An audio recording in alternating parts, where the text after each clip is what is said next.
All right, welcome. Welcome to Coffee Break. My name is Willie Lawson. We're a little late today. I'm sorry. It's as you probably can already tell. It's a busy day. Lots to get to in a short time to do it. Before my partner Paul Swanson gets here, I like to first send out my condolences to the families of the five Dallas police officers that were murdered last night, who were hit. There's Paul. Good morning, Paul. How are you? Oh, no, no snow yet. Yeah, yeah. A friend of mine. Yeah, you see, a friend of mine last night said the people who live where you live, I've been cold so long. You guys don't know that it never really gets warm there. It never really gets warm there. It stops snowing and it gets less cold, but you guys never know that it actually never gets less. It never gets warm there. Um, I was just saying, I was just telling our listeners that we were offering our prayers and condolences to the families of the five Dallas police officers that were shot and murdered yesterday, um, in what was supposed to be a peaceful protest. They were targeted. I mean, they were. I mean, one of the persons that was killed was obviously a sniper. So this wasn't some sort of random somebody brought a gun to the protest and started picking off cops. This was something that they had planned. Yes, they had planned and organized and had set out to do. Paul, I don't know if you saw it. I just did a Facebook video, just live, just a few minutes ago. That's why I was late, y'all. Um, and the thrust of it is that we forget in these times, where everything is hyper politicized. Everything is hyper politicized. Everything, and that's the truth. I think everything is hyper politicized. That we forget that all of these people, including the two people that were killed the day before yesterday at the hands of police, and maybe by their own fault. I don't know. I'm just going to wait for all the facts to come out. And the five police officers, no, not at all. Um, so all these people were actually connected to other folks. All these people had loved ones. The five officers that were killed last night all had families. All they were all sons or husbands or dads, brothers, cousins to other people. These are real lives. These are not just some. This is not some political fodder to kick back and forth. This is not something to be sensationalized necessarily for ratings or any of that nonsense. We have to remember that these were all real people, all of them. Yes, they may have been coming from different sides of our socioeconomic and cultural strata. Yes, but they were still all folks. They were still all people, and real people are attached to them. None of these people were hatched. None of these people are cyborgs. All of these people were born of real people. They all had moms and dads. Um, it is so. I think it's so important in that, and I wish that we had leadership, we had a president, we had people in Congress, we had people who have the bully pulpit to remind folks of what I'm talking about here.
Yeah, but that's always their go-to thing, and unfortunately, and after the shooting at the Pulse in Orlando, it reminded me of the shooting at Sandy Hook. That these folks can't wait to stand on the bodies of dead people to shout their agenda. That's their go. That's their go-to. That is their absolute go-to. We saw it at Sandy Hook. We saw it at the Pulse. We saw it. We see it today. We see it every time there is this sort of incident that the left and certain people on the left, especially people like the president, people like Nancy Pelosi, people like Barbara Boxer, all the regular, usual suspects, will kill themselves to stand up on the bodies of the recently deceased to shout their gun agenda, because for them that's all it's about. Forget that the president should have said these are 5 more lives of people who have chosen to serve that have been lost today.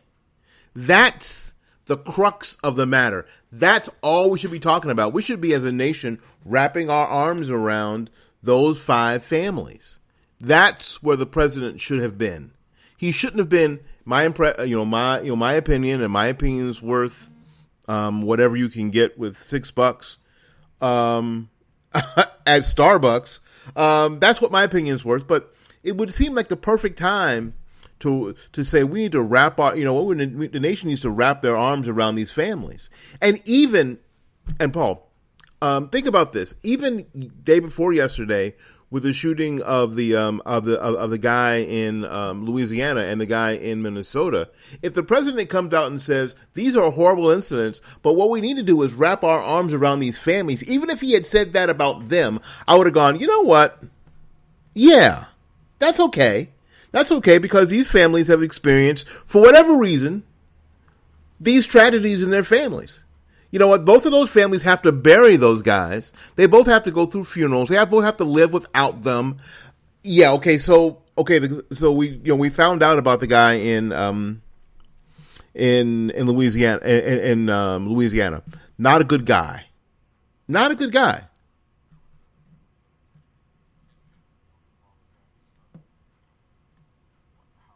No.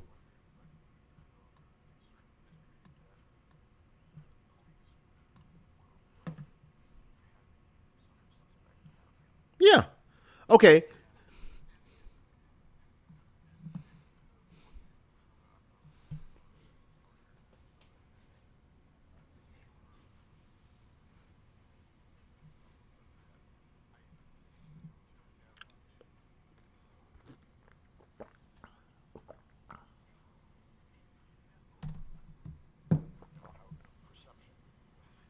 Mm-hmm.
Yeah.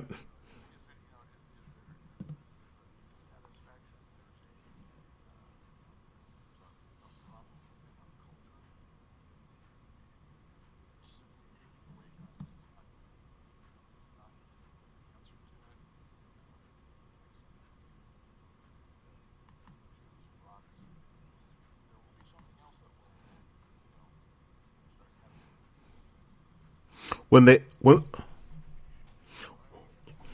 when they took away the guns in Australia, what they found out was that stabbings became the murder. I mean, knives became the murder weapon of choice. So stabbings went up. Um,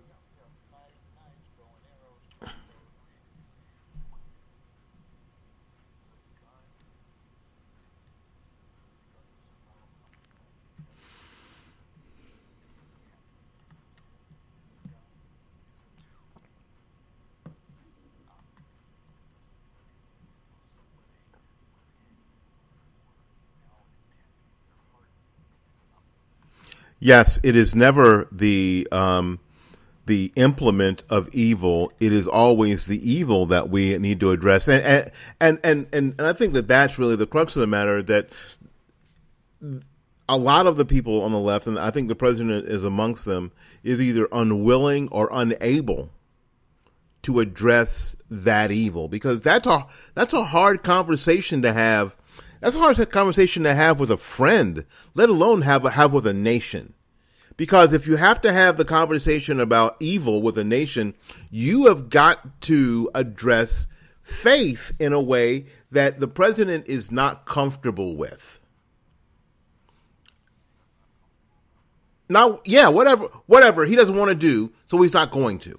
That's the deal. He doesn't want to do it, so he's not going to. So, and that's what pushes a lot of these people to blaming the implement, because we could just get rid of, because it seems to the childish, if we could just get rid of the implement, we could get rid of the whole thing. If we could just get rid of all the pencils, we could stop people from writing.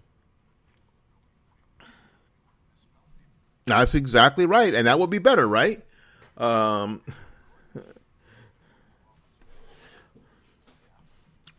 Well, yeah, yeah.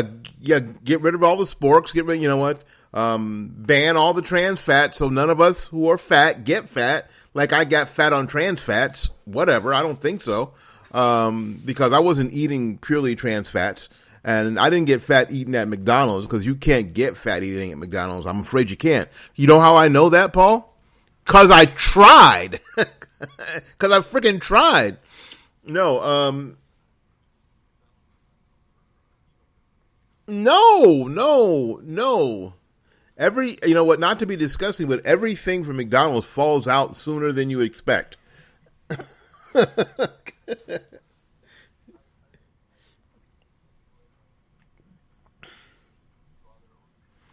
Well, you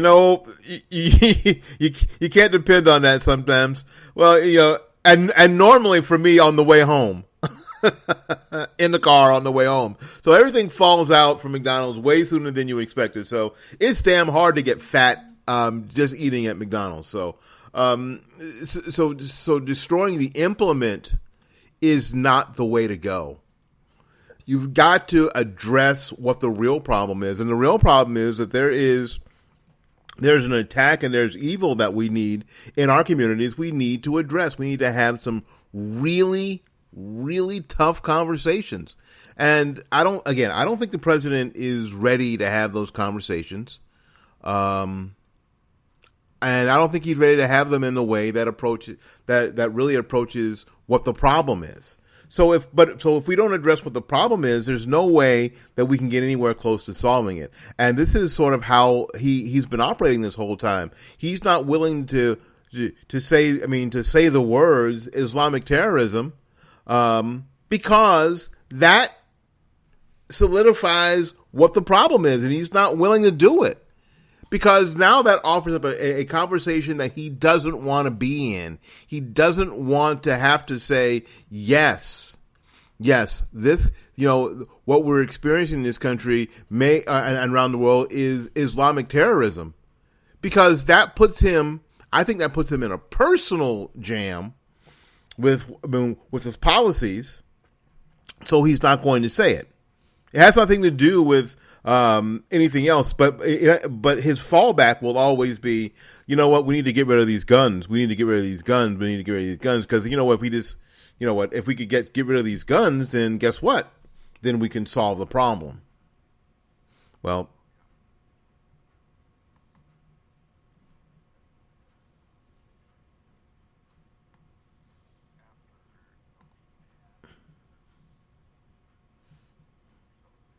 7.5 years. Don't say 8.5. That would be very bad.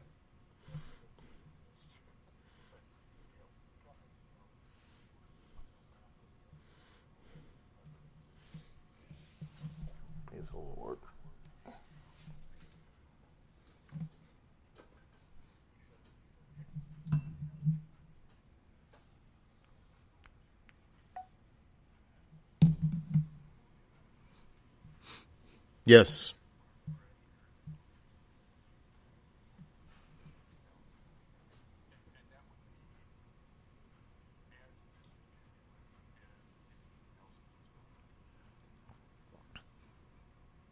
Well, yeah, yeah. I mean, that conversation needs to be had, but it can't. But right now, it can't be had by him. He can't. He's not. He's not the one to lead the conversation. Um, and this conversation should have never been actually should have never been at that level of government to start with. This conversation needs to be held in communities. As a matter of fact, you know what? I will be taking a nap today, and I'll tell you why. Because I got an invitation to go to a community meeting tomorrow at a friend of mine's business, and it starts at 7 a.m. 7. Well, you know what? You know what? Because the guy's a chef, so he better be having breakfast, coffee. He better be having breakfast. So, because a lot of the guys who are coming are people who work on Saturday, who work 6 and 7 days a week. So, we're actually black people who have jobs. Whoa! There are those of us who work. So, but this is where this conversation needs to be had, and we're going to do just that. And I'm there to, of course, state a particular viewpoint on what we're saying. I pray that I am effective, at least so we are participating in a two-way conversation and not just in a one-way shouting match. But that's why this conversation needs to be had. So we're obviously missing the point on Black Lives Matter, and we're missing the point on all of these organizations. You said something earlier that Minnesota has had such different run-ins with Black Lives Matter. Isn't it kind of amazing that some of the most liberal places in the country have the most trouble?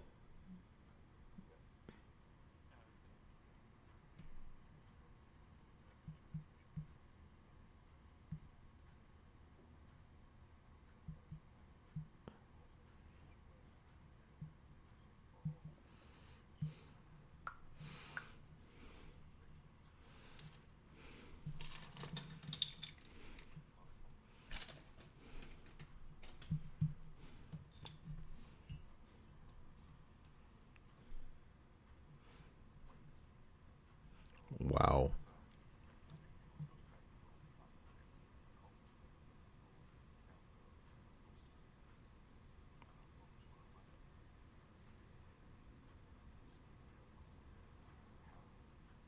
Themselves to allow this sort of culture to be operating in their state, and they are reaping what they sowed.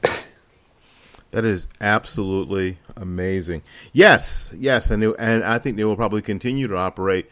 I mean, to operate this way and reap what they sow. I understand there was a bill in Congress to defund some of these sanctuary cities. I don't know if that's actually possible to do, but it is. Well, yeah, they wanted.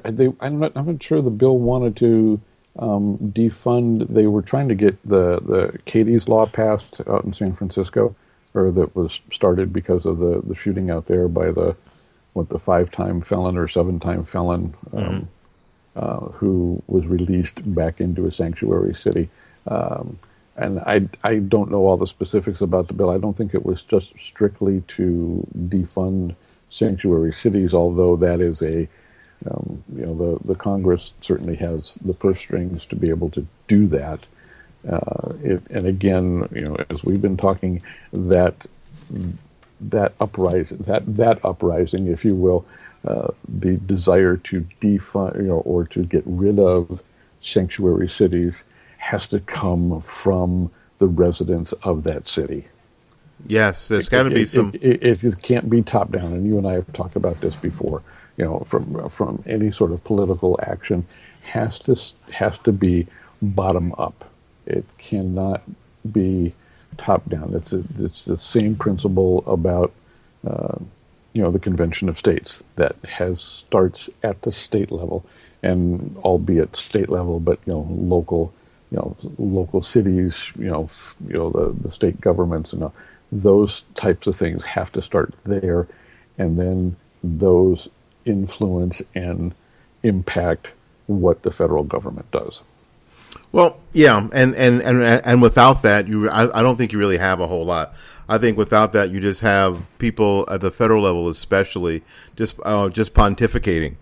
Somebody, I mean, you've got to, I mean, especially in a sanctuary cities situation, you got to have those meetings at the city council level and at the county commission level. Yeah, exactly. And those are hard, and they don't happen because I understand they are hard conversations, because now you're talking directly to those people who are in your community now. You're not talking about this ideal. You're talking directly to these people and you're saying, hey, listen, we are no longer going to let you hide here. We're not going to let you hide in our house anymore. If you're not supposed to be in our country, you can't just hang out here. We're closing the door to that. So if you're not legal, you probably should go home or go somewhere else or get it right. You can't hang out here anymore. We're not going to offer you free services. We're not going to let your kids go to our schools anymore. Yes, the gravy train you're is not going to. Yeah, you're not going to clutter up our emergency room and hospital facilities. Yes. And that's a difficult conversation to have out loud, and especially in the face of the people that you're talking about. So I don't know. That kind of stuff is going to be really hard. Speaking of really difficult, what's interesting about, and I want to pivot entirely. Watch this. There you go. Pinky and the brain, baby. You get the proper shoes on to do that. I have got the proper shoes on. Yes, that's indeedy. Good. I have the flat toe ballet shoes. That's me. Oh. Which means how strong my ankles are to have my fat ass up on those flat toes. Ankles of steel. But let's talk a little bit about the FBI director and his performance in front of the House yesterday. Oh yes, that was. Yeah, I didn't watch all 4.5 hours of it. Oh, Jesus, no. I caught bits and pieces as we were working as well. Thank goodness for because we stream everything up here. We don't have broadcast or cable TV here. We stream everything, and thank you, Roku, for being able to have at least one news source that carried for pretty much the entire 4.5 hours of Director Comey's sit down with Jason Chaffetz and the rest of the folks on the committee. He's good friends with a former FBI agent when we worked in Minnesota, who reminds me a lot of him. He's tall like Comey is. Comey is 6'8", by the way, just in case you thought he was tall. Crap. Yeah, he's a big guy. But he reminded me of my friend, and very straight shooter, straightforward. That position is a political appointment. Am I right in that? I'm just trying to remember somebody. Yeah, it's a 10-year. I think it's a 10-year political appointment. They say he's a Republican, but does that matter? If he's appointed, he could have been appointed by anybody, really. Yeah. I thought he was very straightforward. I think as many others have voiced their opinions on this. I like what he said. He certainly laid out everything very succinctly and point by point by point. And just like any two people people looking at a movie or a book or an incident or something, we've come up with two different conclusions. Yes. And some of that has got to be, and I think Trey Gowdy and a couple of other folks had said the same thing, is it's regardless of whether it's celebrity hunting or you're persecuting or prosecuting, excuse me, somebody. Yeah, you're prosecuting someone who is well known. It's a tough job, and you're gonna have a challenge with the result, regardless of what your outcome is. Whether he had gone ahead and said, yep, let me go. Whether he had said, and then let me say something else about it. Whether he had said, yes, we're recommending to indict her, or in what he did say is, based on the evidence, we're not recommending. The third option, and this hasn't been discussed a whole lot, at least I haven't seen a whole lot of discussion about it, is, and since I'm not an FBI agent, I didn't stay at a Holiday Inn Express last night, so I can't play one. But the legal steps for the FBI, simply because they are a part of the Department of Justice, saying, here are our findings, and we're passing it on to Loretta Lynch. And that kind of, at least, in my take, at least, first take at it is, that kind of lets them off the hook, because they don't, they're not having to, at that point, then it would have been Loretta Lynch, in front of the committee, not him, because he said, here, we've taken all of this evidence and we've passed it on to, the Department of Justice for them to make that decision. As an investigative body, it makes sense that might have might have been the best course of action, rather than them saying, yeah, we investigated, because I don't think the FBI has those powers, that's not within their purview. No. I mean, they're completely investigatory, and what probably should have happened was that they should. I mean, this whole idea that this was out in public like this was probably not the way it's normally done. But I guess because of the political atmosphere, it kind of had to be. But what should have happened is they should have presented their findings to the Department of Justice.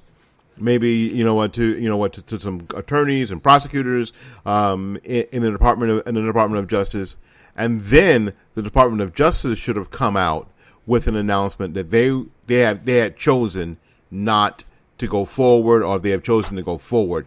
That's how it really should have been. In this particular instance, Lynch got to sort of Pontius Pilate the whole deal.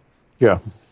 You know what I'm saying? She got to sort of say, well, whatever they say, and she was washing her hands over the water. Yeah.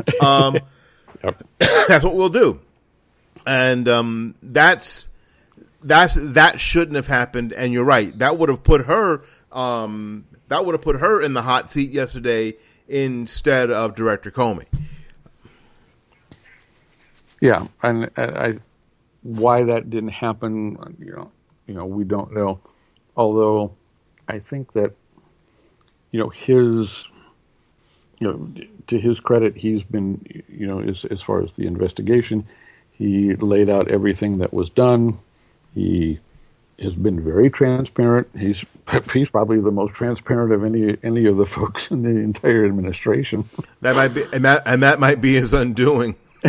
Well, and that has, so, because if he hadn't been, and there still may be an occasion, they can't pull the rest of the, like a jury, they can't pull the rest of the active agents who were involved in the whole investigatory process to say, was this your finding as well, or do you agree with the end result that was presented? With him laying everything out like he did, the chances of leaks or sour grapes on somebody's part is certainly diminished. Now, there still might be somebody who's going to write a tell-all book on stuff. There are still some unanswered questions, but the amount and the scope of the unanswered questions is certainly very small. Agreed. Is there any way that they can push forward with one of the things that came out yesterday was that Hillary Clinton can be brought up on charges for lying to Congress? Yes, and I haven't seen anything in that interaction between the chairman Chaffetz and Director Comey. Chaffetz intimated that they were going to get a referral, or in a few hours. His quote was, "You will have that within a few hours." Yeah, it's like he was sitting off someone to do it now. Go do that. What do you need? Go get that done and get him a cup of coffee. They've got a template already. Already they just have to fill in the blanks and do that. I haven't seen any news stories this morning that has occurred. So I think that would that will be interesting. That's a federal offense, and so they can lie to each other and to us, but we better not lie to them. Well, yeah, you can't lie to the FBI, be it under oath or not. You're under oath to Congress. You lie to them. That's a federal offense, and I don't know. I'm not sure under which statute that falls, but that's a federal offense. And if they're going to bring that, they need to bring that now, because somebody had said that you can't withhold top secret or any sort of classified information from the president. So if they're going to go after this, they got to go after Hillary right now, because that's going to be her downfall. Well, yeah. I mean, I know Marco's bill is to stop providing her with the security briefings, but you can't do that long term. It's only a few months, and I don't know what difference that makes. So, I think though, if they've got her lying to Congress under oath, that's a federal offense, and that's an indictable offense, and at that point, game's over. If she gets indicted, see, this is more spin the wheel here. If she gets indicted for lying to Congress, how long is that process, and do you think she'll keep running for president? Well, yeah, I mean, it's pretty clear, to the average individual. That little phrase has come up time and time again. Yeah. That on 4, 5, 6 points, yes, she lied to Congress. So it's not that I don't think they'd have to do too much. We don't have to have months and months of hearings and investigations to figure that out. They can pull everything they need from the FBI investigation. Boom, yes, she did. The proper people need to show up with handcuffs, and that's it. Well, you would think that. I mean, you would think that any of us who have a video editing program could put together a pretty solid case that she lied to Congress in about an hour. Sure. I mean, based on what she said to Congress in the time that she was there, and that what we found out. Let's juxtapose that with what Director Comey said in his announcement. Some of the things, I mean, and I read that transcript, and that's in direct conflict with what she said in Congress. Direct conflict. So if that's the case, then she lied to Congress. And then it's not. There's no gray areas. Yes, she did. That's and I think that Martha Stewart should come and arrest her. And we'll dig up Richard Nixon and do the same thing, and General Petraeus can drive the van. Drive the van, and then she should be put in the Richard Nixon cell in Leavenworth. Because exactly. It just ain't right. I mean, it just ain't right that she gets to walk And these other people, what had their careers and their lives ruined, and Martha Stewart went to jail, not for people miss that.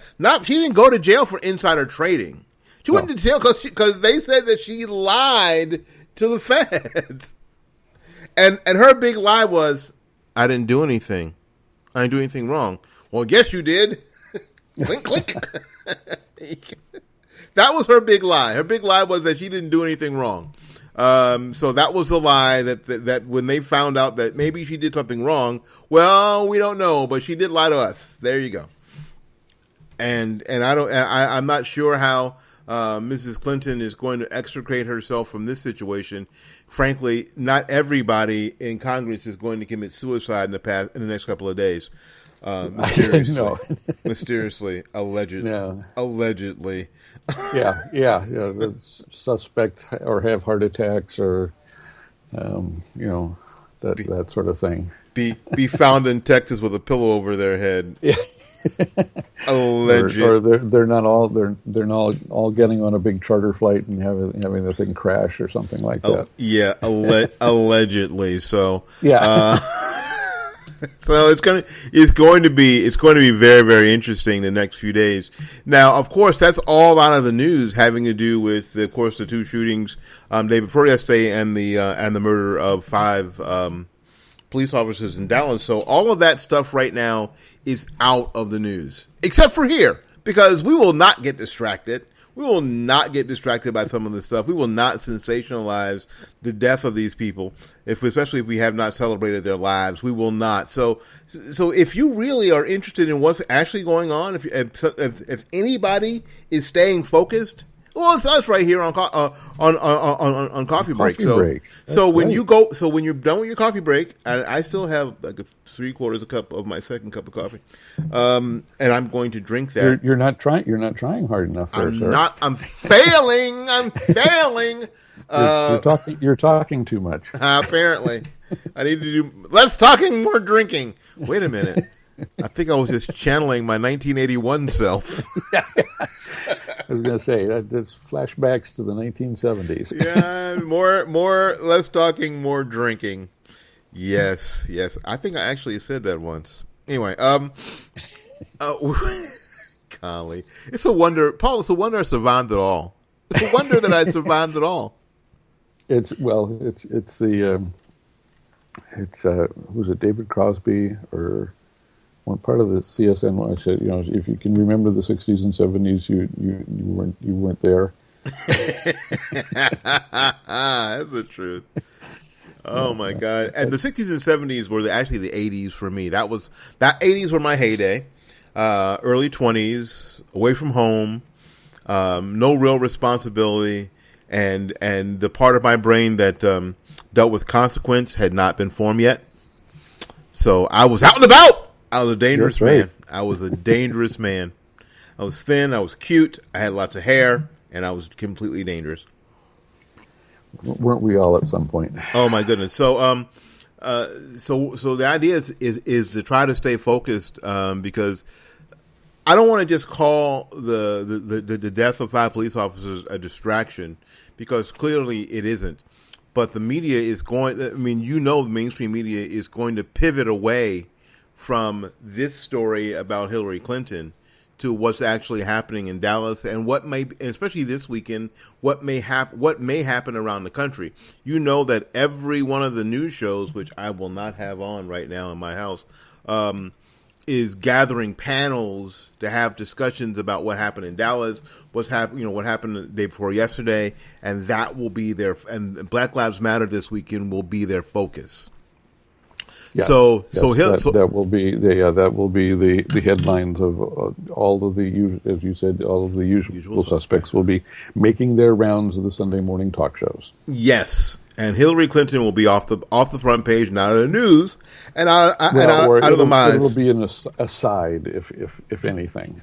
Yes, except for here, because you know what? Exactly. We're going to stay focused. This is, it's kind of a big deal when somebody who is running for president may be indicted for lying to Congress. It's kind of a big deal. And it's not something that we should gloss over. So we're not going to. All right, Paul. Listen, it's been a gas, just like always, and we will be back next week with more coffee break. Now that you can go back to your water cooler and go to lunch with people out there, and wow them with all your knowledge and all your insight. That's right. Talk intelligently, and people will go, "Dang, you're really into this." And maybe you can change some minds. Maybe you can wake some folks up. Now it's all on y'all. Now it's all on y'all. Welcome to the South. Right. And certainly, as I've said before, we will have this up on all the usual suspect social media places, Facebook and our websites and YouTube. Go to YouTube. If people ask you where you found out all this pertinent, wonderful information, direct them to YouTube and share the link and like it and subscribe. There you go. That's what we want you to do. You know what? Sharing is caring. All right, Paul, we got to get out of here. We got stuff to do today. I didn't really want to do any stuff today, but apparently there is stuff to do. Always stuff to do. Most of it's in the kitchen in the sink. That's got to be done before the wife gets back home. But anyway, there you go. Welcome to my life. All right, we got to get out of here. Thanks so much for coming to Coffee Break. Until we see you again, go out there and learn something, love somebody, and for goodness sakes, take care of yourself. Thanks so much, Paul. We'll talk to you soon. All right, we'll talk to everybody later. Bye-bye now. All right, we're out of here.